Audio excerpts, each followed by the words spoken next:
Olá, uma ótima tarde para você. Começa agora o Agricultura BR. Olá, amigo produtor, seja muito bem-vindo. Hoje é terça-feira, dia 2 de maio. Acompanhe os destaques desta edição. E vamos falar de uma notícia boa pelo menos para quem produz soja no Brasil, é que fortes tempestades que atingiram as áreas de produção nos Estados Unidos pode provocar replantio já da temporada 2017-2018 para soja e milho. Tem também uma notícia negativa para a soja no Brasil. O ano de 2017, safra 16-17, registra o pior índice de ferrugem asiática do grão dos últimos 4 ciclos. Você vai saber como é que vem o andamento do plantio na temporada 17-18 norte-americana para soja, para milho e também algodão. E veja ainda nesta edição o que disse nesta última segunda-feira ministro da Agricultura Blário Maggi a respeito do Plano Safra 17-18. Você tem as informações da AgriShow, da Expo Zebu, Mercado Físico Futuro. A partir de agora é o Agricultura BR no ar.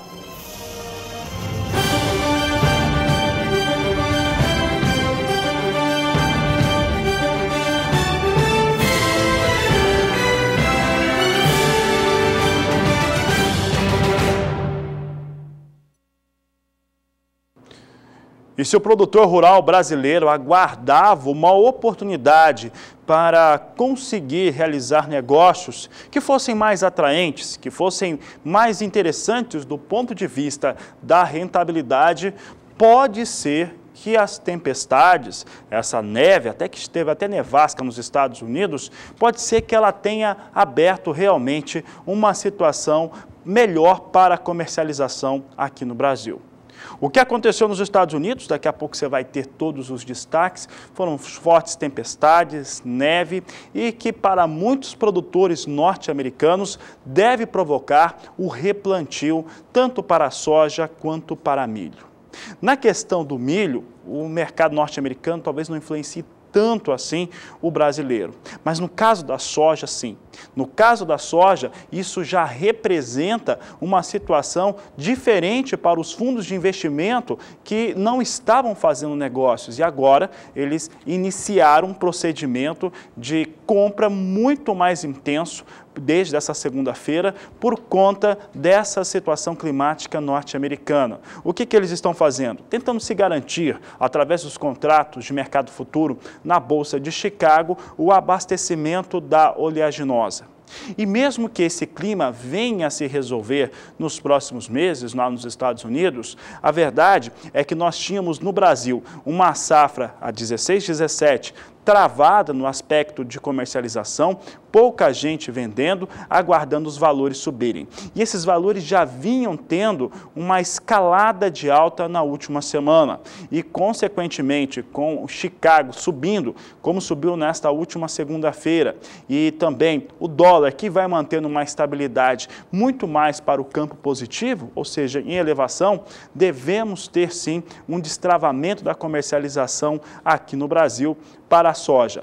Pode ser essa, se não a luz no final do túnel, pelo menos um primeiro sinal de que possa ter uma comercialização de soja no Brasil que não fique tão ruim quando pensamos nos custos de produção da temporada. Falando um pouquinho mais agora a respeito do que aconteceu nos Estados Unidos neste último fim de semana, a previsão de clima instável foi confirmada. Houve registro de chuva forte e tempestade na região do cinturão agrícola dos Estados Unidos, onde há uma grande produção de milho, o chamado Corn Belt. Houve também registro de geada e neve no estado do Kansas, que fica localizado bem no centro dos Estados Unidos. De acordo com agências internacionais de notícias e também consultorias agrícolas, essa situação deve resultar em atraso no plantio da soja e do milho e até em casos de replantio das duas culturas. Essa virada do tempo no último fim de semana nos Estados Unidos trouxe reflexo imediato para a cotação das commodities na Bolsa de Chicago. Soja e milho abriram a semana, nessa última segunda-feira, registrando ganhos expressivos na comparação com o fechamento da semana passada. Acompanhe com a gente na tela agora o fechamento para as cotações da soja e do milho na sexta-feira, dia 28 de abril, e esta segunda-feira, 1º de maio. A soja para entrega em maio saiu de um fechamento de $9,44 por bushel na última sexta e fechou essa segunda a $9,59 por bushel. A cotação do milho também subiu mais de 10 centes de dólar por bushel de um dia para o outro. Na sexta-feira estava a $3,57 e essa segunda-feira fechando a $3,69 por bushel. Toda essa situação gera muita especulação ainda no mercado. Exatamente, Juliana, mas é uma situação real. Tanto é que os produtores norte-americanos movimentaram bastante as redes sociais, fotografando, mostrando imagens das suas áreas de produção, e os próprios norte-americanos, pessoal, se puder tirar ali os caracteres, fica mais fácil para o pessoal até ver em casa, obrigado, da onde que vem essas imagens, né? São imagens que são registradas do Texas, do estado do Texas até o estado de Illinois. Foram fortes chuvas com casos de nevasca, caíram principalmente sobre áreas de produção de trigo, que a gente acaba não comentando muito, Juliana, mas também, aí, principalmente, atingindo as áreas de produção de milho e soja. Para muitos produtores norte-americanos, isso não tem jeito. Nós vamos ter, lá nos Estados Unidos, um replantio de área. Resta saber agora o quanto que a semente que ainda não havia emergido dos campos, o quanto que ela é afetada nesse solo, agora totalmente congelado, muito frio. É importante lembrar que a soja, ela não consegue se desenvolver, por exemplo, num solo frio. Ela precisa de um solo úmido e quente para ter esse desenvolvimento. Com a neve, não é isso que acontece nos Estados Unidos. Entretanto, no caso do milho, por exemplo, que já havia algumas áreas já emergidas, e esse milho que já tinha emergido perdeu-se todo, se eu não estou enganado, chega a 9%, daqui a pouco você vai conferir esses dados aqui no Agricultura BR. Bom, vamos continuar falando desse assunto agora então, já que ele impacta tanto assim no mercado internacional dos grãos, afeta também aqui no Brasil. Vamos saber com a Nadiara, da Somar Meteorologia, como que o clima deve se comportar daqui para frente nos Estados Unidos. Boa tarde, Nadiara. Olá, boa tarde a todos que nos assistem. Durante o final de semana, fortes tempestades atingiram o meio oeste americano. Isso por causa da passagem de uma frente fria, que a gente até observa aqui nas imagens de satélite a formação desse sistema, que trouxe, além de fortes tempestades, também uma intensa onda de frio. Por isso que alguns estados, além de inundações, também foram afetados por ocorrência de geada e até de neve, como foi o caso de Kansas. Outros estados, como Missouri, Illinois e Indiana, são afetados principalmente pelas inundações que devem provocar replantio, especialmente do milho, que está mais avançado com plantio, mas também de algumas áreas de soja que já iniciaram o plantio. E esse alerta de tempestade continua pelo menos até amanhã. Ainda há previsão de chuva forte, com índices que podem ultrapassar 70 milímetros, pelo menos até esta quarta-feira. E como as temperaturas estão baixas, há risco que essa precipitação venha na forma de neve, então ainda pode trazer danos para alguns estados produtores. À medida que a semana vai passando, especialmente até o final de semana, a chuva se desloca mais para leste e aí o risco para tempestades fica mais concentrado aqui sobre a costa leste americana. Então, pelo menos até o final de semana, diminuem as tempestades sobre o meio oeste. As madrugadas vão continuar bem frias, tem previsão de mínimas variando de 3 a 5 graus em algumas áreas produtoras. E é claro que as áreas mais elevadas podem ter temperaturas mais baixas e é por isso que ainda há um pequeno risco aí para a ocorrência de nevascas nesses próximos dias. No decorrer do segundo período, entre os dias 7 e 11 de maio, então nesta segunda semana do mês de maio, a expectativa é que as tempestades diminuam sobre o meio oeste. A expectativa é apenas de alguns episódios bem isolados de baixos volumes de água que não devem trazer transtornos para as atividades de plantio. A temperatura ainda segue baixa, mas principalmente mais ao norte do cinturão produtor de grãos, com temperaturas que ainda podem chegar a 1 grau. Mas em grande parte das áreas produtoras a temperatura já varia em torno dos 8 graus ou até um valor acima. Então, para este mês de maio, a tendência é que, apesar desses fortes temporais do início do mês, a tendência é que a chuva diminua no decorrer das próximas semanas e as temperaturas voltam a se elevar gradativamente nesses próximos dias. Daqui a pouco eu volto com mais informações do tempo. Até já! Até já, Nadiara. E com toda essa situação, os norte-americanos atingiram até o último domingo, um domingo de chuvoso, com tempestade e com neve, até o último domingo, 30 de abril, conseguiram evoluir o seu plantio de soja. Chegaram até 10% da área que é destinada ao cultivo da oleaginosa, registrando com isso um avanço de 6 pontos percentuais entre o domingo do dia 23 para o dia 30 de abril. Vamos ver os dados com a soja, porque a soja ainda está bem no começo, mas ainda assim ela vem mais adiantada do que acontecia no último ano e também na média dos últimos 5 anos.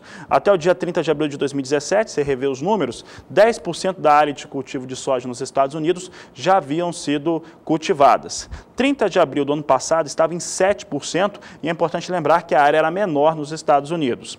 A média dos últimos 5 anos também é de 7%, então realmente até o dia 30 de abril de 2017, desconsiderando a nevasca, a chuva forte, a tempestade, os norte-americanos vêm na temporada 2017-2018 mais adiantados no plantio do que vinham antes. E, evidentemente, que isso acaba influenciando o mercado. Tempestade, plantio de soja nos Estados Unidos, situações muito importantes, Juliana, em relação à soja no cenário internacional. É sim, Fabiano. Como a gente já mostrou aqui hoje, a soja negociada na Bolsa de Chicago teve uma alta expressiva nessa última segunda-feira. Hoje, terça-feira, os negócios também subiam. Vamos acompanhar os negócios ao vivo, então, para a soja em Chicago. Os contratos seguem em movimento de alta. A posição de maio sobe agora 0,28%. Veja na coluna cotação máxima que os contratos hoje subiram bastante já. Essa posição alcançava $9,67 por bushel, no valor de negócio mais elevado do dia. Neste momento, apesar de seguir em alta, vem bem abaixo, vem a $9,61 mais 75 por bushel. Os contratos para entrega em julho operam agora $9,72 mais 75, com alta de 0,25%. A elevação é a mesma para as posições de agosto e setembro. Agosto vem agora $9,74 por bushel e setembro a $9,69 mais 50, sendo que já atingiu patamares bem mais altos na manhã desta terça.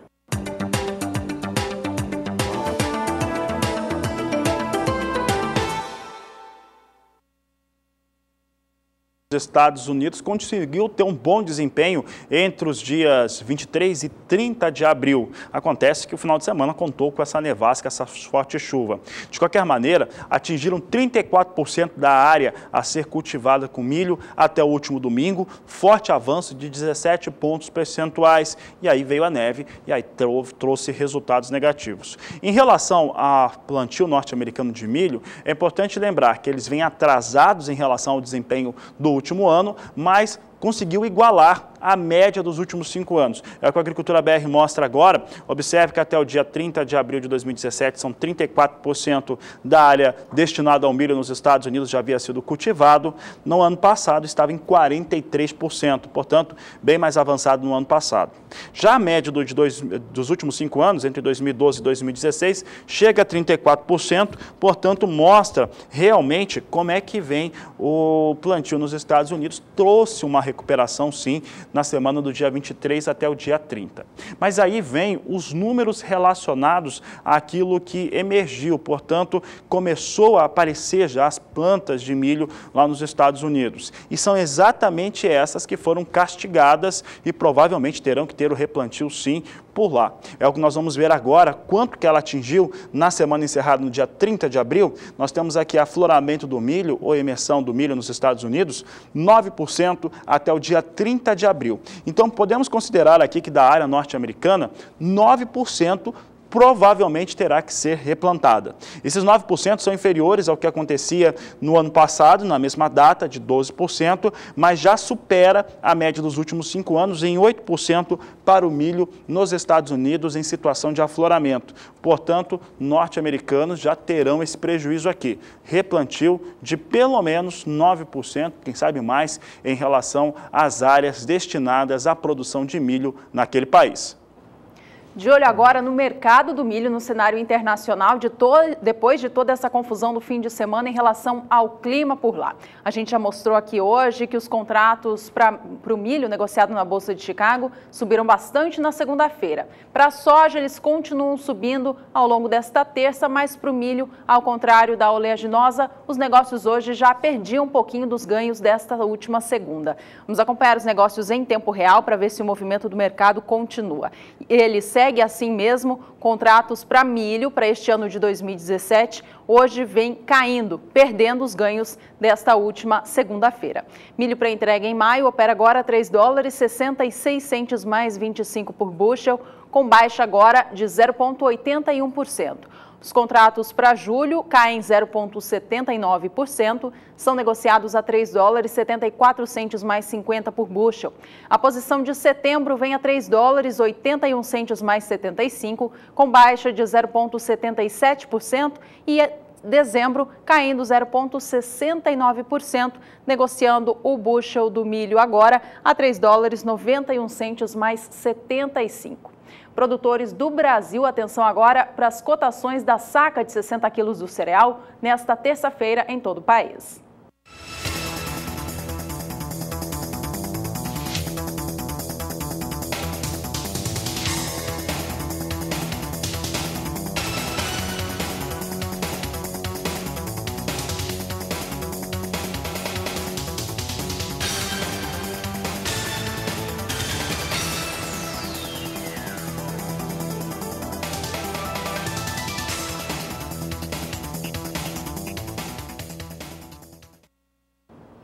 E chegou a hora dos destaques da AgriShow 2017. AgriShow 2017. Oferecimento BNDES, o Banco Nacional do Desenvolvimento. E a edição deste ano da AgriShow, maior feira de tecnologia agrícola da América do Sul e uma das 3 maiores do mundo, você já sabe, começou nessa última segunda em Ribeirão Preto, São Paulo. A feira acontece ao longo de toda a semana, levando muita informação e novidades em tecnologia agrícola para o visitante. Nesta última segunda-feira, o ministro da Agricultura, Blairo Maggi, esteve por lá e comentou sobre o Plano Safra 2017-18. Ele já adiantou ao público de que o volume a ser destinado para financiar essa nova safra no Brasil vai ser praticamente igual ao que foi destinado na temporada 16-17. Veja mais na reportagem de Rafaela Fávaro. Pela manhã foi aberta oficialmente a AgriShow 2017. Na cerimônia, o ministro da Agricultura, Blairo Maggi, falou sobre a preocupação com a rentabilidade do produtor para que feiras de tecnologia como essa se sustentem. Todos nós temos uma única dúvida sobre a agricultura e a pecuária. E a nossa dúvida e a nossa atenção é saber se o produtor rural, se o agricultor, se o agronegócio está conseguindo ter renda suficiente para manter a proa e a altura que ele se encontra nesse momento. Esta é a grande questão que nós temos que estar totalmente atentos. Eu como agricultor e também pecuarista, eu já me perguntei muitas vezes, se o ganho de produtividade, governador, se o que nós estamos conseguindo ganhar nos últimos anos tem revertido aos bolsos as contas dos produtores rurais brasileiros. A expectativa também é grande em relação ao Plano Safra 2017-2018. Plano Safra, eu conversei com o ministro Meirelles, Fazenda e todos nós, está sendo liderado pelo ministro, pelo meu secretário e ex-ministro Neri Geller. Esse é um assunto que nós já discutimos o seguinte: o Plano Safra, quem determina, aonde põe mais dinheiro, onde põe menos dinheiro, o que vamos fazer, remanejar ou não, isso é o Ministério da Agricultura. O Ministério da Agricultura é que tem o comando da política agrícola. Agora, o Ministério da Agricultura não tem recursos e ele depende, obviamente, da Fazenda e Banco Central. Precisamos criar espaço fiscal para isso e orçamentário, né? Penso que o orçamentário, nós não teremos grandes dificuldades de repetir aquilo que fizemos no ano passado, em volumes, o que para mim estaria de bom tamanho. Agora, nós estamos buscando, então, um espaço fiscal para poder reduzir as taxas de juros. A agricultura já pagou ano passado juros positivos de 3% ao ano. a permanecer nos juros pretendidos, nós teríamos um juro de 5% ao ano, o que não é condizente com a atividade agrícola e pecuária no Brasil. Bom, e o nosso giro pelas grandes feiras agropecuárias que acontecem no Brasil durante essa semana continua. Chegou a hora da Expozebu 2017.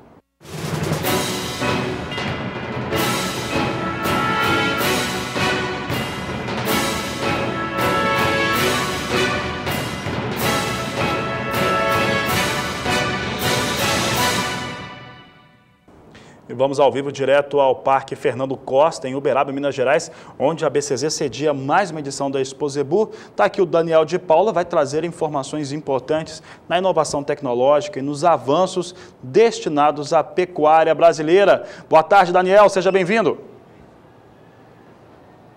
Boa tarde, Fabiano, boa tarde, Juliana, boa tarde a todos os que acompanham este Agricultura BR. A pista está lotada, está tendo julgamento, mas todo mundo vem buscar aqui uma referência genética para multiplicar material genético de qualidade, e todas essas buscas são feitas em vários programas de avaliação e de informações que são geradas e que agora tendem a ganhar uma velocidade espantosa no caminho até se encontrar indivíduos que são verdadeiramente melhoradores, tanto machos quanto fêmeas.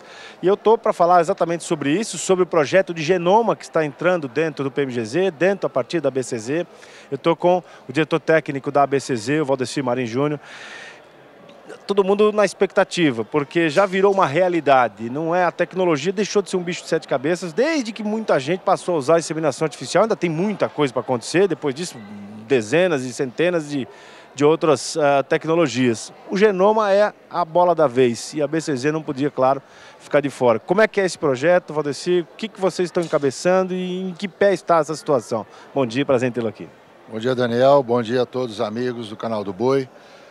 O projeto Genoma da BCZ, dentro do PMGZ, nós iremos dar a partida realmente em 2018.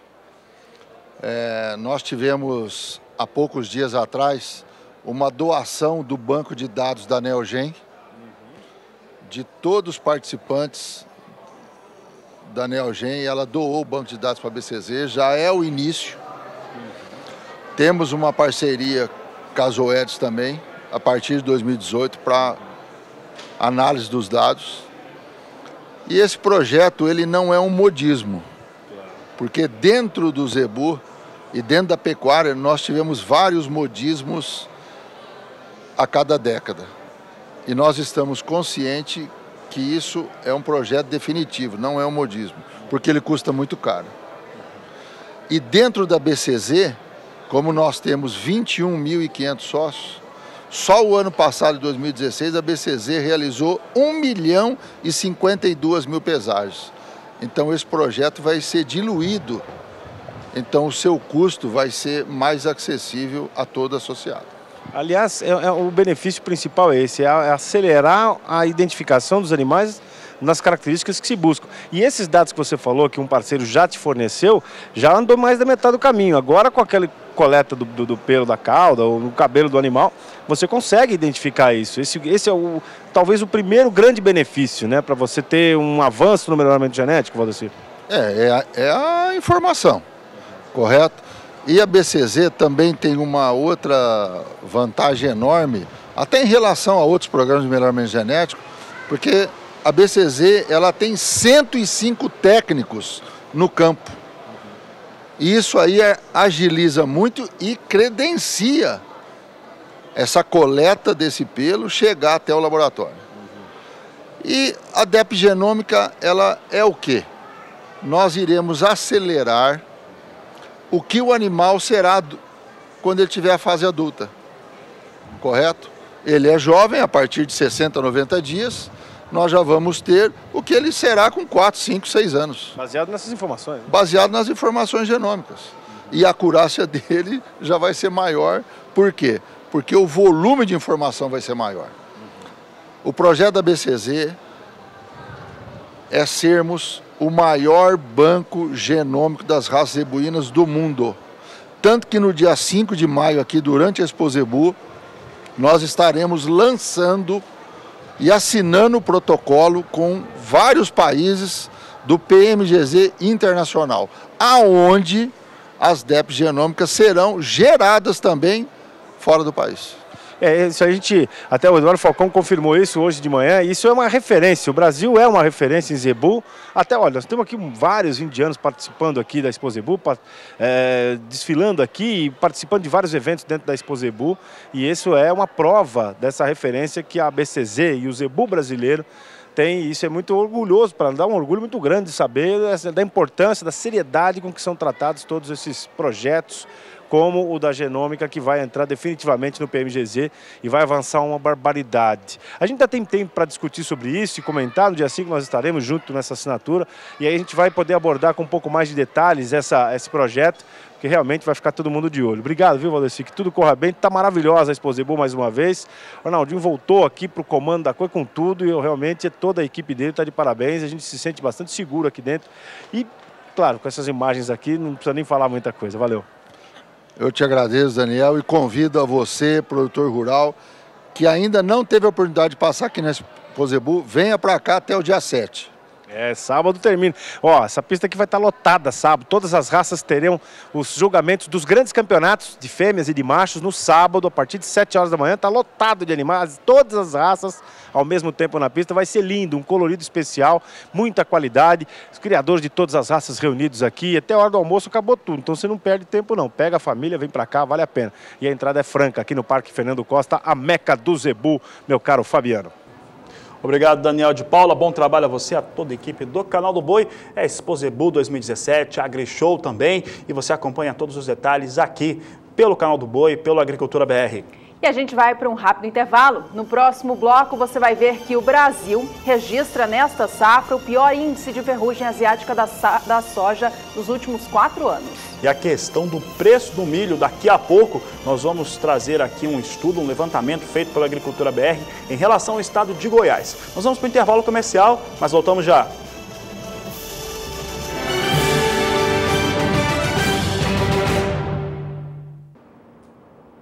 Depois de um final de semana prolongado aqui no Brasil por conta do feriado do Dia do Trabalho nessa última segunda-feira, o mercado financeiro volta a operar nesta terça e o dólar no Brasil vem mostrando queda frente ao real.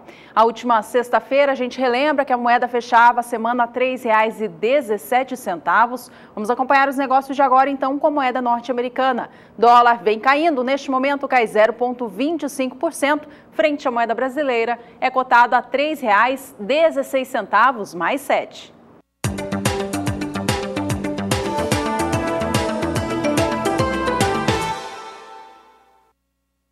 E após o plantio de 1.260.000 hectares de milho em segunda safra, o estado de Goiás vem tendo um bom desenvolvimento da lavoura. Esse bom desenvolvimento que teve com o plantio encerrado lá pelo começo do mês de abril, primeira semana, entre a primeira e a segunda semana teve o encerramento da semeadura do milho, ele vem acompanhado também de alguns dias de estiagem. No estado de Goiás, tivemos até 10 dias de estiagem com pouca chuva, mas mesmo assim o desempenho no campo continua muito bom, mesmo trazendo fortes preocupações para os produtores. Os produtores têm medo da seguinte situação agora. Além de ter toda uma pressão negativa sobre os valores do milho em Goiás e em todo o Brasil, ainda vivem com a questão de pode ter uma possível quebra se as chuvas não tiverem uma regularização. A expectativa para o mês de maio são chuvas abaixo da média para o centro-oeste brasileiro, o que deixou o alerta ainda mais ligado nos produtores daquele estado. Vamos ver agora como é que deve ser a produção goiana, porque por enquanto a expectativa é de forte recuperação de produtividade e, consequentemente, resultado de produção muito mais elevado. Trazemos aqui os dados relacionados a Goiás. Observe que a produção de milho segunda safra em Goiás, de acordo com a Conab, deve ser realmente bem mais elevada. Temporada 15-16 teve 4.500.000 toneladas de milho sendo produzidos na segunda safra, ou safrinha, e a 16-17 pode chegar a 7.720.000 toneladas. Isso ocorre por conta de uma ampliação muito forte na produtividade. Ela sai ali de um número que fica abaixo de 60%, 60 sacas por hectare para mais de 100 sacas por hectare entre a temporada passada, no qual teve um sofrimento muito forte, que alguns produtores chegaram a perder até mais da metade, 60%, 65% de toda a sua produção por conta da seca, para agora mais de 102 sacas por hectare, é o que a Agricultura BR mostra agora. Observe que a 15/16 teve uma produtividade média de 58,95 sacas por hectare. A 16/17 deve alcançar 102 sacas,16, de acordo com os números da Conab, uma expectativa de produtividade realmente muito maior para o milho. E é importante que esses índices de produtividade, que para acontecerem precisa de qualidade do solo e de chuvas, realmente venham a ocorrer, porque senão vem a quebra. E aí, numa situação que se tem um mercado super ofertado e preços mais baixos, se o produtor ainda perder parte da sua produção, o cenário fica ainda mais difícil. Vamos ver os valores, eu comentava valores, vamos ver como é que vem os preços para o milho em Goiás nos últimos 30 dias. Olhando aqui, a defasagem de valores entre o dia 1º de abril e 2 de maio não são nada animadores. No dia 1º de abril, o valor era de R$ 23,50 por saca de 60 quilos. No dia 17 de abril, recuava R$ 22,00. No dia 24 de abril, caiu para R$ 20,00 e vem mantendo essa marca até esse dia 2 de maio. R$ 20,00 por saca de 60 quilos. Nos últimos 30 dias, o milho no estado de Goiás desvalorizou 14,89%, portanto, fortes perdas para o milho no estado de Goiás, que vem caindo nos últimos 30 dias, a involução que acontece durante todo o ano, resultado de uma expectativa de uma safra muito maior. Bom, enquanto o estado de Goiás tem registrado um declínio das chuvas nos últimos dias, apesar das lavouras seguirem em bom desenvolvimento, no estado do Mato Grosso, as chuvas estão mais constantes, Fabiano. Nessa última semana choveu bem por lá, garantindo uma boa umidade das lavouras de milho safrinha. Vamos saber agora com a Nadiara como que está essa umidade e como que o clima se comporta nos próximos dias. As últimas semanas do mês de abril foram marcadas por episódios de chuva com até forte intensidade em algumas áreas produtoras de Mato Grosso. Isso tem garantido bons níveis de umidade no solo para o desenvolvimento das lavouras de milho segunda safra. Em todo o centro e norte do estado, os índices de umidade no solo estão acima dos 50% e nas áreas em rosa esse índice chega até 100% de umidade. Agora, nestas áreas em amarelo e laranja do mapa entre o sul e sudeste do estado, algumas lavouras apresentam déficit de umidade. O índice varia entre 10% e 20% nestas áreas aqui em amarelo e laranja do mapa. É normal para a época do ano que a chuva diminua razoavelmente, então o mês de maio já é marcado por poucos episódios de chuva em Mato Grosso. Nesses próximos 5 dias, chove de forma bem isolada entre o oeste e noroeste do estado, é uma chuva de baixo volume acumulado, e nas demais regiões teremos predomínio do tempo mais seco. No segundo período, entre 7 e 11 do mês de maio, ocorrem ainda alguns episódios de chuva no meio oeste, mas é uma chuva bem isolada e de baixo acumulado. E no terceiro período, entre os dias 12 e 16, a chuva até se estende um pouco mais pelo interior mato-grossense. Deve chover até 15 milímetros no noroeste do estado, mas nas demais regiões a chuva terá menor volume acumulado. Então é uma chuva que até garante um pouco de umidade nas áreas que já estão mais encharcadas. Mas nas demais regiões, especialmente aqui da faixa leste, a tendência é de declínio da umidade no solo nesses próximos dias. Atenção agora para os valores do milho pagos no Brasil. A gente começa trazendo em destaque os portos do país e o que vem acontecendo no último mês. No porto de Paranaguá, o produtor tem recebido um valor a mais pela saca hoje em dia, na comparação com um mês atrás. Vamos acompanhar então o mercado do milho no porto de Paranaguá, lá no estado do Paraná. Veja como há uma evolução dos preços. No dia 1º de abril, o valor médio pago pela saca do cereal era de R$ 28,50. No dia 8 do mês, veio para os R$ 29,50 a saca e assim se manteve neste último período. Com isso, houve uma evolução de 3,5% no valor pago pela saca. Até o momento, o preço segue em R$ 29,50, R$ 1 a mais do que o valor negociado um mês atrás.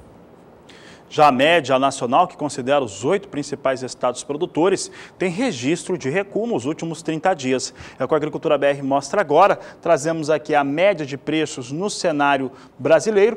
No dia 1º de abril eram R$ 24,16. Dia 12 de abril, o valor recuou para R$ 23,22. Nós estamos falando de um valor médio para toda a nação, vendo que aqui os valores vêm recuando. No dia 25 de abril cai para R$ 22,94. No dia 28 encerrou o último dia útil do último mês a R$ 22,88. Nesse 2 de maio vinha mantendo o fechamento de abril. Nos últimos 30 dias configura a queda para os valores negociados com milho de 5,30% em relação ao período analisado.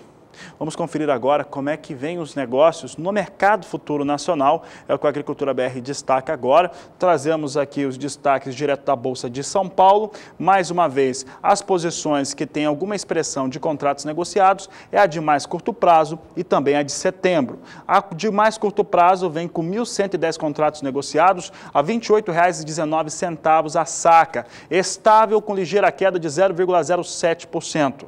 Já a posição de setembro, que já é a que tem a maior liquidez, é onde está precificada boa parte da segunda safra brasileira, vem com 1.950 contratos negociados a R$ 27,38. Neste momento vem com ganho a posição de setembro, vem subindo 0,74%.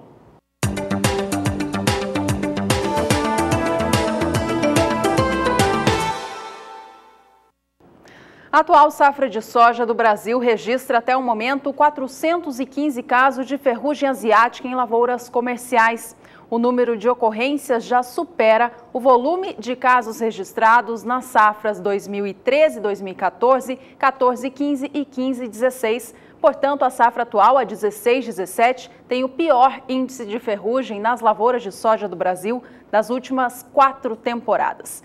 O volume maior antes desse havia sido registrado na temporada 2012-2013, conforme mostra o consórcio antiferrugem, quando naquele ano foram registrados no Brasil 490 casos da ferrugem asiática nas lavouras. Temporada 13-14 tiveram 404 casos, temporada 15-16 veio o segundo ano seguido de queda, chegando a 365 casos no Brasil.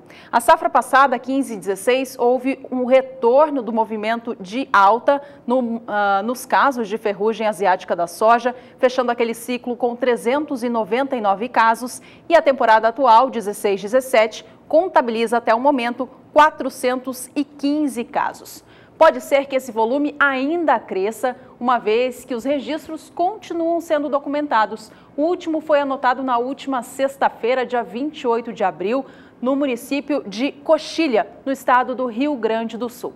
O estado, aliás, lidera a lista dos estados que tem mais volume de doença ferrugem asiática da soja. Veja que o estado contabiliza até o momento 115 casos. O estado do Paraná tem 87, fica em segundo lugar, seguido por Mato Grosso do Sul, que tem até o momento 64 casos de ferrugem asiática da soja. Tocantins aparece na sequência com 41 casos, Mato Grosso em quinto lugar com 34 casos e o estado da Bahia com 32 casos. Na safra passada, quem liderou essa lista foi o estado do Paraná, fechando o ciclo com 106 casos da doença.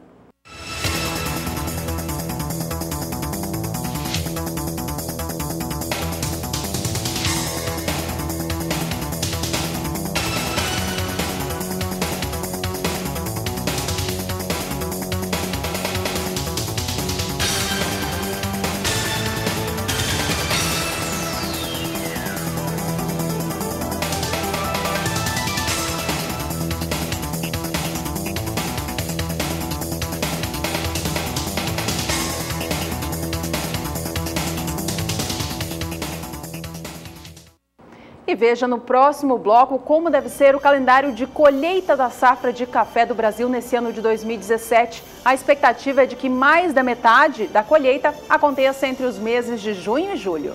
Ainda hoje você vai saber um pouco sobre a integração lavoura e pecuária lá no estado do Rio Grande do Sul. Nós vamos para um rápido intervalo comercial, mas você aproveita para entrar em contato conosco, entre pelo Facebook, pelo Twitter ou pelo WhatsApp. O número é 67 99656 2266. Nós voltamos já.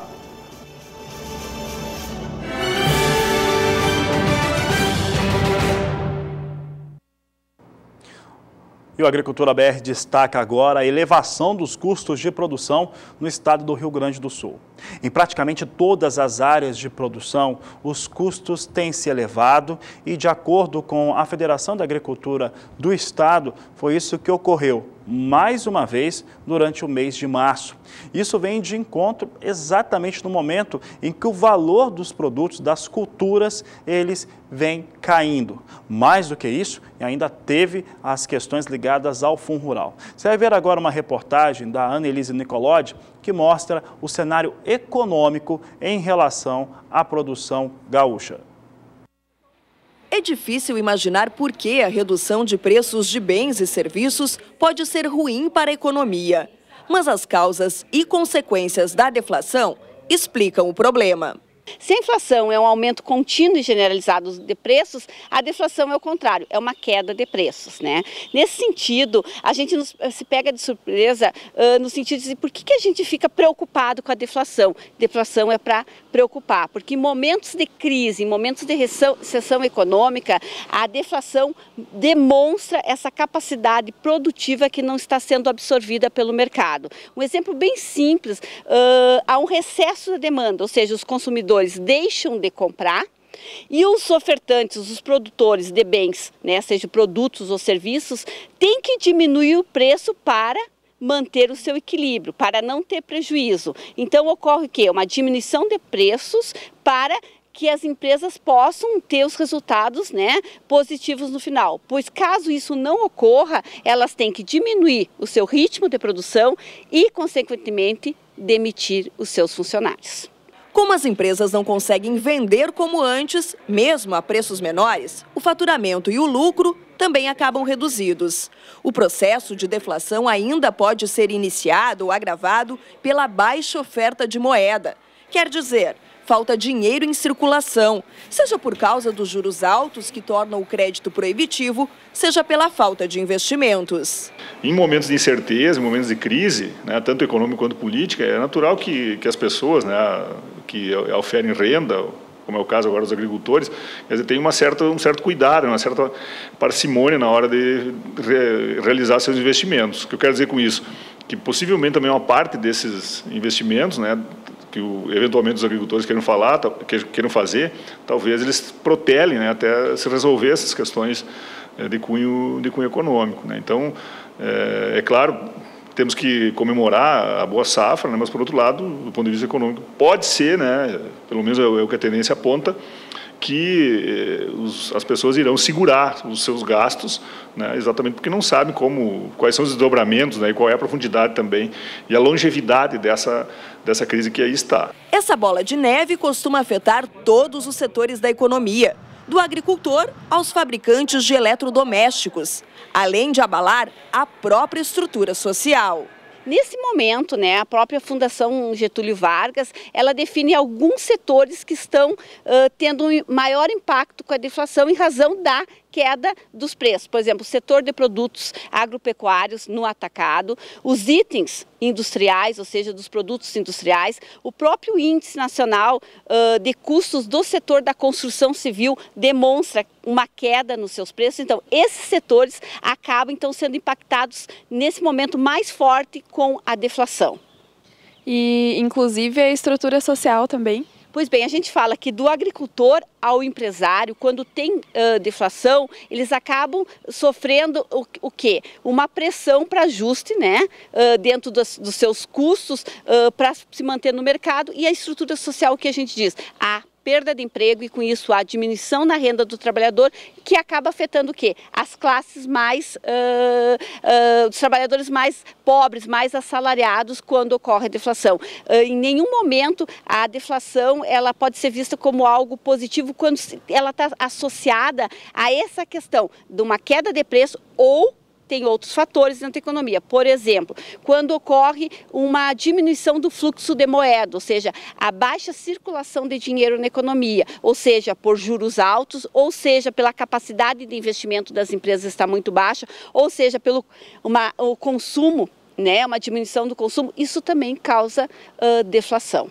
E mesmo com a perspectiva de uma safra cheia, isso não deve repercutir diretamente no bolso do produtor rural. Nós vamos começar a sentir isso, eu acho que daqui a uns dias, onde a gente tem os vencimentos já de defensivos e insumos, que geralmente é 30 de maio, talvez aí as empresas vão sentir que o produtor tem essa rentabilidade menor que o ano passado e talvez aí começar a dar problema nos pagamentos. A gente está com bastante receio quanto a isso e a gente está sentindo na própria propriedade que vamos ter que ter os pés muito no chão e pensar muito bem nos investimentos e na venda dessa soja, para esperar talvez um momento melhor, até porque o que se sabia o ano passado é que a soja ia voltar aos patamares iniciais, talvez foi um excesso de informação que nós tínhamos, com o que fez com que muitos produtores, a maioria deles, não comercializassem a soja antecipada. E até porque nos últimos 5 anos que a gente comercializou essa soja antecipada, quando chegou na hora de cumprir o contrato, na hora de receber esse valor, a soja fora estava mais cara que os nossos contratos. Isso fez com que o produtor fizesse um menor volume esse ano.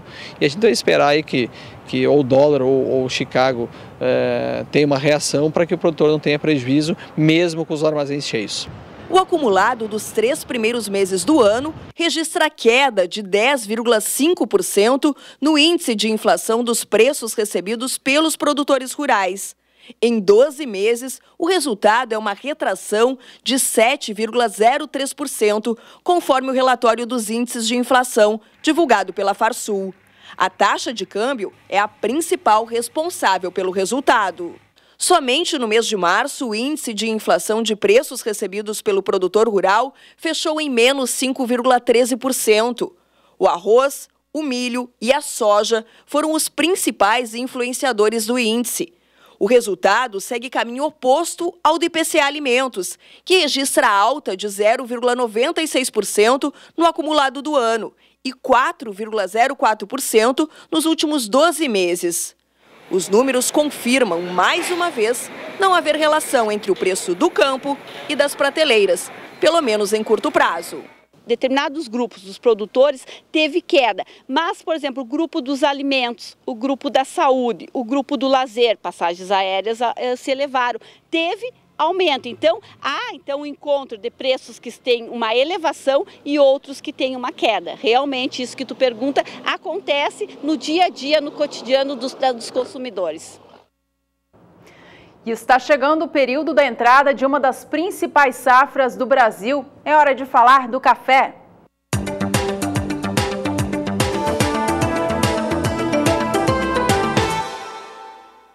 E a colheita da safra 2017 do grão foi dada início no mês de abril no Brasil. A variedade Conilon foi a que deu o start inicial das atividades de colheita, com os trabalhos começando no estado de Rondônia. Por lá, as atividades já estão a todo vapor. No estado do Espírito Santo, principal produtor dessa variedade no Brasil, a colheita começa agora a ganhar força. A colheita da variedade arábica, esta deve começar com mais efetividade dentro dos próximos meses, mas já há algum registro de colheita acontecendo no estado de Minas Gerais. De acordo com o calendário de colheita agrícola da Conab, será entre os meses de junho e julho deste ano que haverá a maior entrada da safra brasileira do grão. Mais da metade da safra 2017 de café deve chegar ao mercado entre esses 2 meses. Acompanhe comigo na sua tela qual é a previsão da Conab em relação à colheita do grão no Brasil. Entre os meses de março a maio, 20,6% da safra, considerando Conilon e arábica, devem ser colhidas. Junho e julho devem representar juntos 50,7% de toda a atividade de colheita. E os meses de agosto a outubro devem concluir, portanto, as atividades desta safra, chegando juntos a 28,7%. A cooperativa Cochupé, que atua nas regiões do Sul e Cerrado Mineiro e também em parte do estado de São Paulo, acredita que o volume de café a ser colhido nesse ano no Brasil vai ser suficiente para atender a demanda interna e também para atender os contratos internacionais, mesmo com esse ano sendo de bienalidade negativa. Nos próximos dias, o tempo deve ser bom na região de Minas Gerais e isso deve fazer com que os produtores de café acelerem o procedimento de colheita.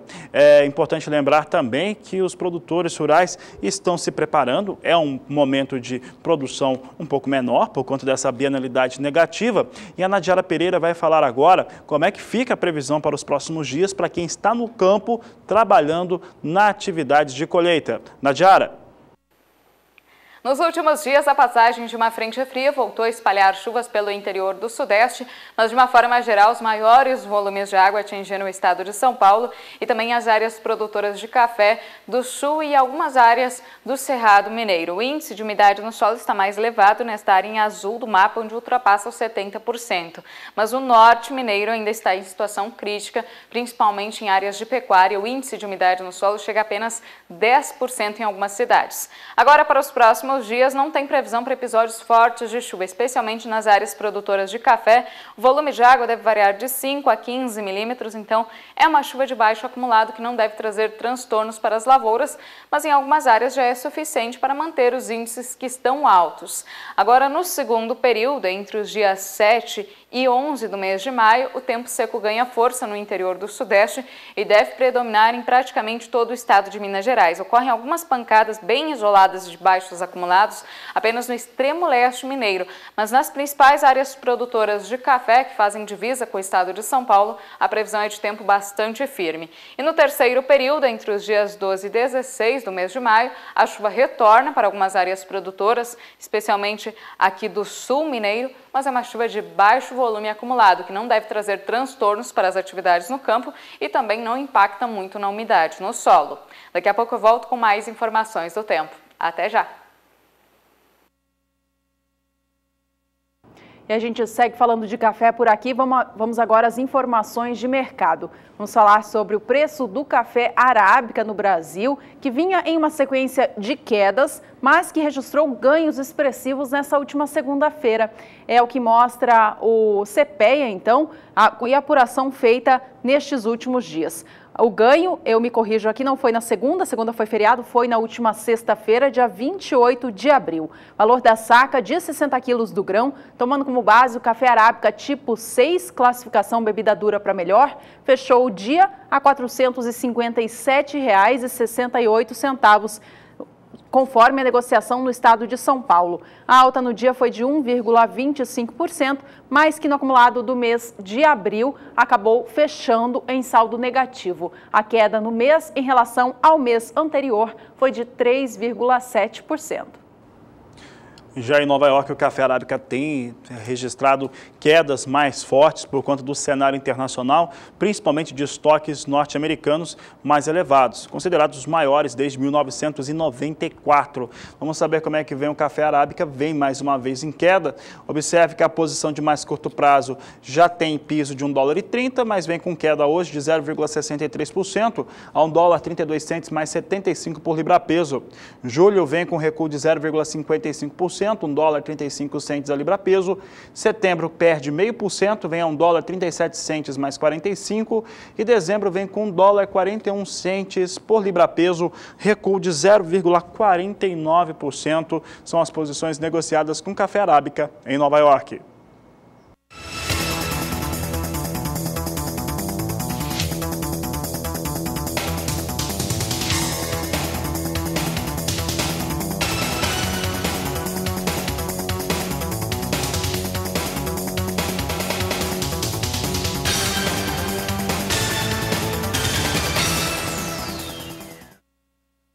Veja com a gente no próximo bloco que o mercado do açúcar muda de rumo aqui no Brasil no fim do mês de abril e encerra o mês no azul.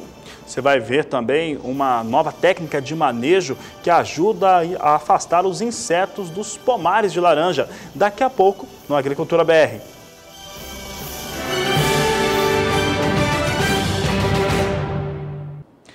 Falando agora do mercado de etanol no Agricultura BR, porque o ministro da Agricultura, Blairo Maggi, atendeu uma solicitação de usineiros do país em relação à importação de etanol. E essa solicitação está diretamente ligada a aumentar a taxa, colocar imposto sobre essa operação. Tanto é que o ministro da Agricultura recomendou ao Ministério das Relações Exteriores que isso viesse a acontecer. É o que nós vamos acompanhar agora na reportagem de Márcia Prado.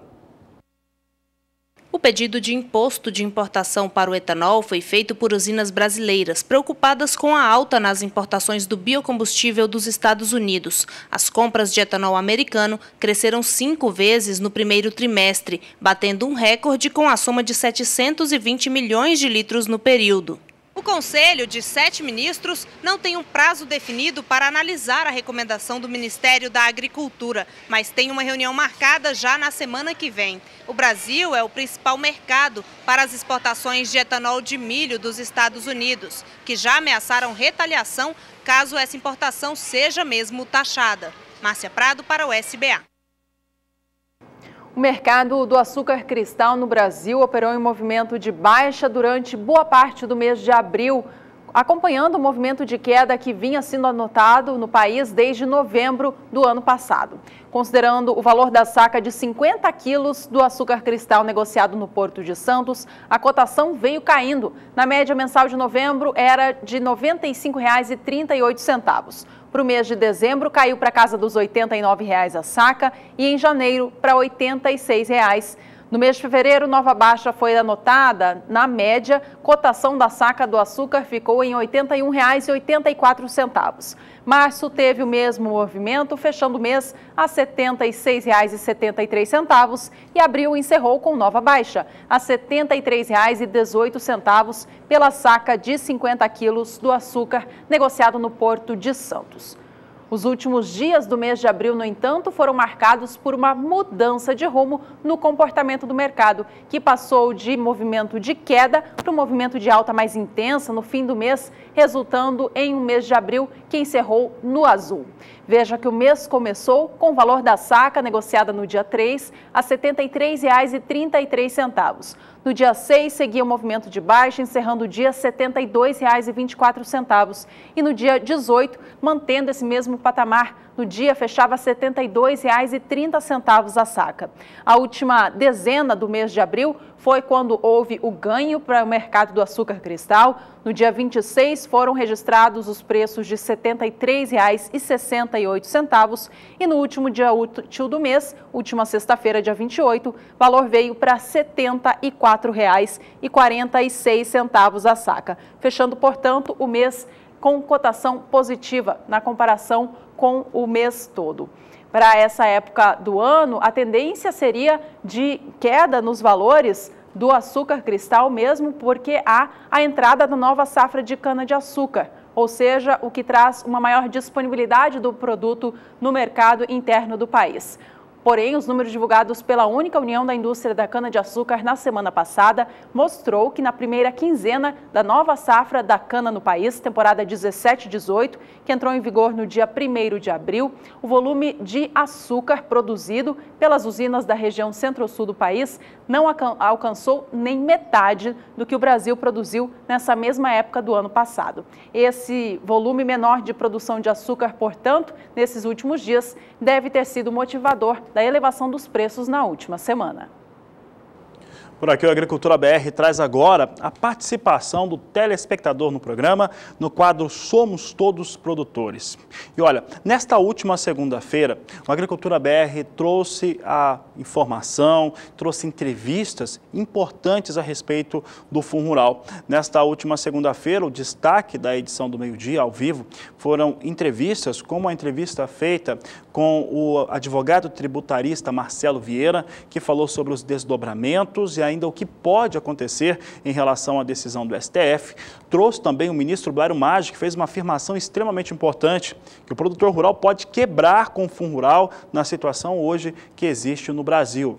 Trouxemos ainda a participação, uma entrevista exclusiva com o presidente da CNA, que até então Até então não havia falado na imprensa a respeito do assunto. A CNA até agora só havia se pronunciado sobre Fundo Rural através da sua assessoria jurídica. E aí o presidente falou com o Canal do Boi. Vamos ver então as participações que nós trouxemos. Elas aconteceram via mídias sociais, como o do Fernando Barbosa, mandou via o canal do YouTube do Canal do Boi. Ele diz o seguinte: entre em contato para saber mais sobre o Fundo Rural e suas consequências sobre nós, produtores. É muito sério o que acontece neste país. Vou estar na manifestação de quarta-feira, portanto, quarta-feira, lembrando, tem uma manifestação importante e todo mundo da produção deveria estar. É a participação do Fernando Barbosa no Agricultura BR, ele inclusive tratou com muito carinho a gente. Obrigado, Fernando, pela sua participação, pessoa que vai estar nessa manifestação em Brasília. É importante lembrar que nesta quarta-feira há uma audiência pública no Senado Federal para tratar o tema Fundo Rural. É disso que o Fernando está falando. Vamos ver mais uma participação aqui, participação através de mídia social. Nós temos aqui o Eric Matoso via Twitter. Ele diz o seguinte, foi curto e grosso aqui no Twitter, também no Twitter não dá para escrever muito, e ele escreveu o seguinte, ó: o Fundo Rural é mais um desrespeito do governo, é o que o Eric Matoso comentou aqui na página do Twitter. Você pode participar também, há várias maneiras de você participar do Somos Todos Produtores e do Agricultura BR. Você pode mandar a sua mensagem através do Facebook, através do Twitter. Você que está nos acompanhando, você pode entrar nessas mídias sociais, do canal do YouTube. O canal do YouTube é bem interessante porque você acompanha todos os programas do Agricultura BR e também dos outros programas aqui da grade do Canal do Boi. Se você perdeu algum programa, quer saber, quer ver uma entrevista, você entra lá, você tem toda a programação do Canal do Boi, sensacional. O pessoal que está começando a usar o YouTube agora, é bem interessante, você consegue ter todas essas informações. Pode mandar também sua mensagem através do nosso WhatsApp, o número é o 67 99656 2266. E uma nova técnica de combate ao greening, a doença mais destrutiva dos pomares de citros aqui no Brasil, tem sido adotada pelo Parque Citrícola de São Paulo. O greening é uma doença bacteriana transmitida por um inseto e levada por meio do fluxo da seiva para toda a planta. A árvore contaminada apresenta coloração verde clara e amarelada nas folhas e ramos e deixa de produzir. As que produzem apresentam frutos de tamanho reduzido e deformados e grande queda da produção no chão. Essa nova maneira de prevenir a entrada do greening nos pomares consiste na seguinte situação: em construir uma borda mais intensa de árvores mais condensadas nas bordas das propriedades rurais desse parque citrícola. A gente tem uma foto divulgada pelo Fundecitrus que mostra justamente essa situação.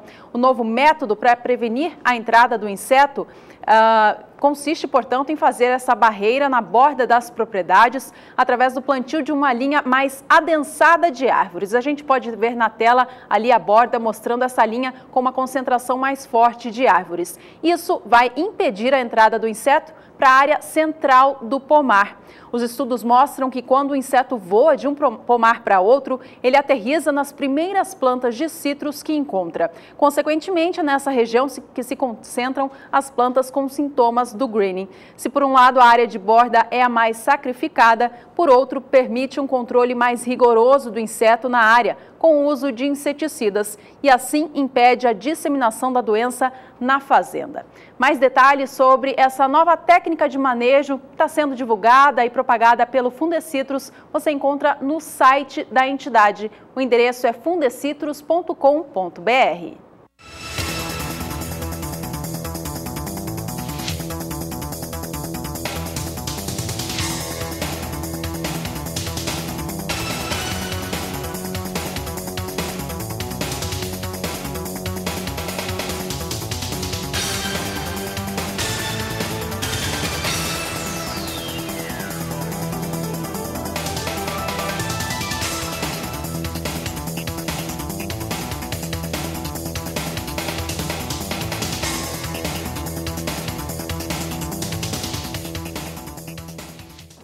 E no próximo bloco tem o quadro Agricultura BR Responde, hoje falando sobre o clima na região central do Rio Grande do Sul. Tem ainda as últimas informações do mercado da soja aqui no Agricultura BR, que vai para o intervalo comercial, mas volta já.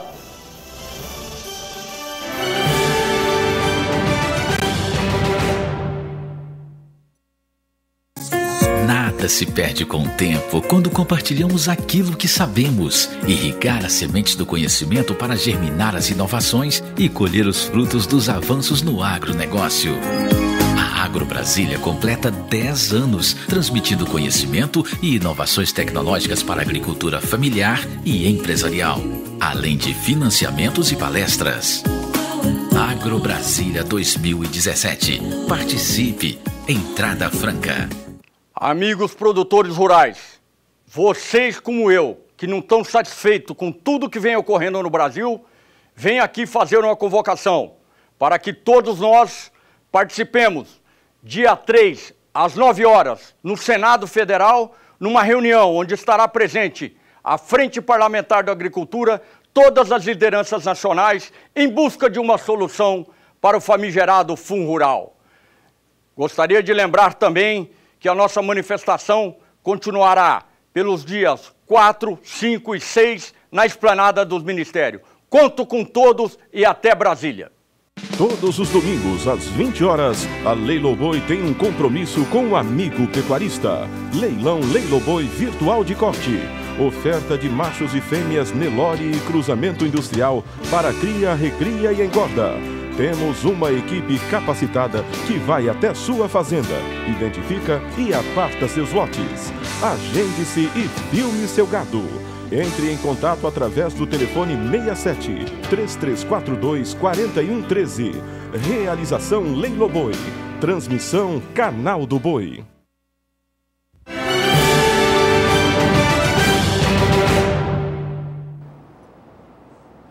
Estamos de volta para trazer agora a sua participação. Mais uma vez, telespectador, é a hora do quadro Agricultura BR Responde.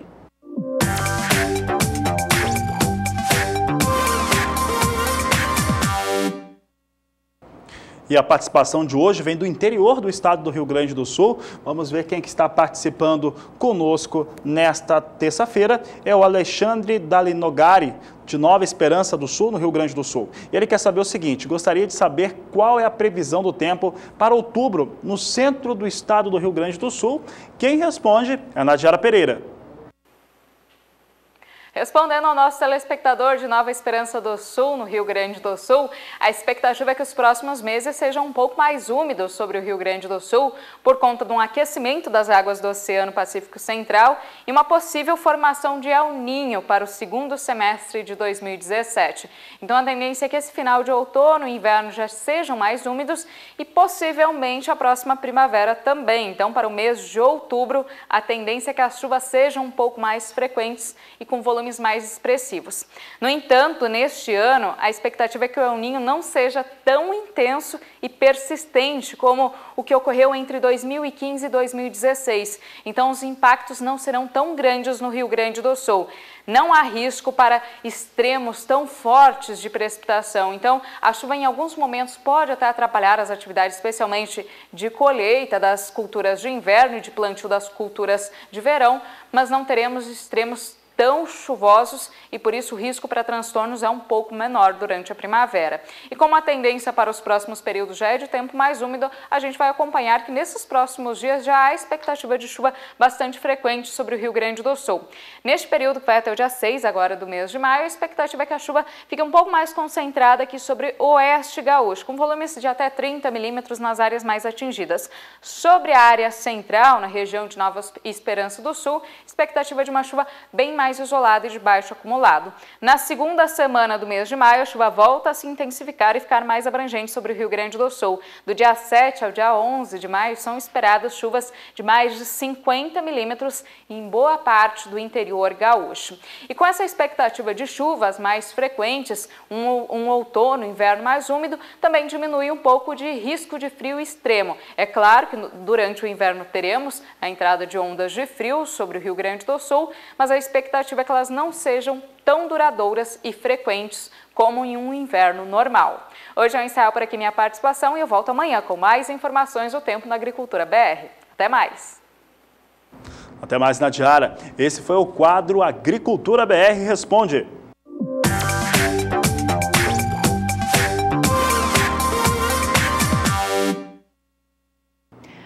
Cerca de uma década depois de o Brasil conhecer o sistema de integração lavoura, pecuária e floresta, o conceito começa a se espalhar pelo país.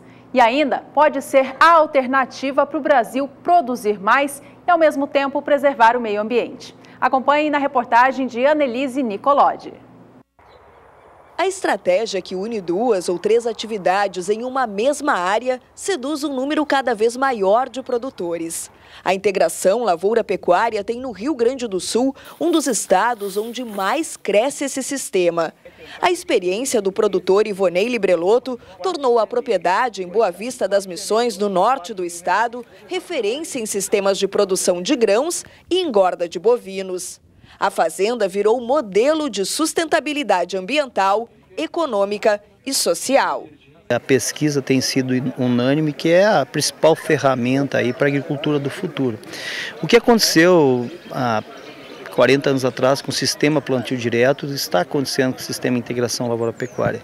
E uma das coisas que nós não podemos deixar de mencionar é que nós, no sistema integrado, nós aumentamos a utilização do solo. Então, no sistema convencional de plantio, nós estamos utilizando ele em pouco mais de 40%. E quando nós passamos a botar animal no sistema integração lavoura-pecuária, nós vamos para mais de 90% de utilização dessa mesma área. Isso dependendo se for gado de leite, de corte ou de diferentes categorias animais. Hoje, os resultados alcançados pelo sistema de integração são apresentados uma vez por ano durante um dia de campo que acontece desde 2007 e reúne cerca de 900 pessoas a cada edição. Entre os números da propriedade que chamam a atenção estão o aumento da produtividade de grãos em 4 vezes e a produção de carne, que cresceu 8 vezes a partir de mudanças na dinâmica, como o planejamento forrageiro e o investimento em genética. Boa Vista das Missões, o grupo da integração lavoura-pecuária deixou de ser invisível. Finalmente, as pessoas que têm o poder de mudar e nos ajudar nesse trabalho, eles nos enxergaram, eles nos perceberam. E isso vai somar muito para esse trabalho que a gente desenvolve da integração lavoura-pecuária, e eu tenho dito que tudo que aconteceu até hoje é muito pouco perto do que ainda está para acontecer. Não é uma experiência, hoje é uma tese consagrada, que ele mostra que numa área de 100 hectares, usando essa tecnologia do trigo de duplo propósito, ele pode realmente mostrar que a pecuária ainda tem espaço dentro do Rio Grande, juntamente com esse grande aumento que foi a nossa agricultura. Com a adoção do trigo duplo propósito, que possibilita pastejo para o gado no inverno e ainda produz grãos no final do ciclo, o agricultor consegue impulsionar o resultado financeiro da propriedade e ainda se proteger de prejuízos em caso de eventos climáticos, como geadas tardias ou excesso de chuva no período que antecede a colheita. Trigos que têm dupla aptidão, tanto para a produção de forragem quanto para a produção de grãos. A forragem, no caso, verde, na forma de pasto, ou forragem conservada, daí na forma de feno ou silagem. E grãos, daí para alimentação animal, que seria o foco desse trigo BRS pastoreio, ou também para alimentação humana. Mas o principal seria a produção de grãos para alimentação animal. Esse trigo, em relação ao BRS Tarumã, que é o principal trigo que a gente tem de duplo propósito, ele vai possibilitar o pastejo um pouquinho antes, ou seja, o ciclo dele é um pouquinho menos tardio do que o Tarumã, então possibilita para o produtor o início do pastejo alguns dias antes, até uma semana antes, e no começo, no primeiro mês de pastejo, até o segundo mês de pastejo, ou se for um pastoreio rotacionado, daí os 2 primeiros cortes, a quantidade de forragem é muito superior, superior ao BRS Tarumã. Depois daí o Tarumã, por ser uma planta com um tipo diferente, mais prostrado, daí ele vai suportar o pastoreio mais contínuo por um período maior. E esse pastoreio não, ele produz forragem mais cedo um pouco e uma maior quantidade de forragem. E depois do pastoreio, ele tem um alto potencial de rendimento de grãos, muito superior ao BRS Tarumã, média aí de rendimento de grãos depois de 2, 3 cortes, 3.000 quilos, chegando até 5.000 quilos em algum caso de grãos, mesmo depois do pastejo. Nas fazendas que fazem essa integração, a receita líquida por hectare sobe 2 a 3 vezes. E não é apenas pelo sistema de produção, mas pelo choque de gestão. Como é uma atividade mais complexa, o produtor passa a ter mais controle e envolvimento. Podemos ser muito mais efetivos, mais produtivos, gerar mais renda utilizando melhor o inverno. E aí a gente normalmente acaba estabelecendo, olha, a produção leiteira média é muito baixa, né? Considerando o Brasil como um todo, é melhor. Mas nós podemos ser muito melhor do que nós já somos, né? Então, o que acaba limitando não é a genética. Nós temos vacas de elevado mérito genético. Nós estamos falando em termos de produção, né? Um planejamento para atender as demandas desse material genético aí que nós estamos pagando por isso aí, né? Importando sêmens, né? Nós temos uma genética de primeiro mundo. Veja bem, alimentar a vaca de leite é baseado basicamente em pasto, né, em forragem conservada, principalmente silagem, e a preferida é de milho aí, e grãos. E nós podemos fazer isso perfeitamente no inverno. Nós temos praticamente 80% das áreas de inverno, né, que podem ser melhor utilizadas, né? E aí o melhor utilizado eu posso dizer assim, ó, nós podemos ter uma melhor oferta de pasto aí no outono, final de outono, inverno, oferecer uma maior área de pasto para os animais, e muitas vezes mudando então os componentes desse pasto, né? E eu estou falando aqui de trigo, de duplo propósito, mas pode ser aveia branca, né? Cevada, o próprio centeio, que eles além de fornecer pasto nesse período que nós precisamos ter uma maior área, né, para atender o mesmo número de animais e retirar os animais em momento estratégico, né? Observar o ritmo de crescimento dessas espécies de inverno, né? E dá outro destino. E esse outro destino o quê? Pode ser o próprio grão de cereais, né? O trigo, a cevada, a aveia, enfim, que pode ser utilizado então para suplementar a alimentação dessas vacas de leite. E outra possibilidade é fazer forragem conservada no inverno. E aí entra a silagem pré-secada, a silagem de planta inteira e a silagem de grãos úmidos. Então seria uma forragem conservada de menor custo em relação à de verão. Mas veja que nós estamos diminuindo a área de milho aí por uma série de razões, e o milho é muito mais competitivo para a cadeia dos suínos, de aves, né?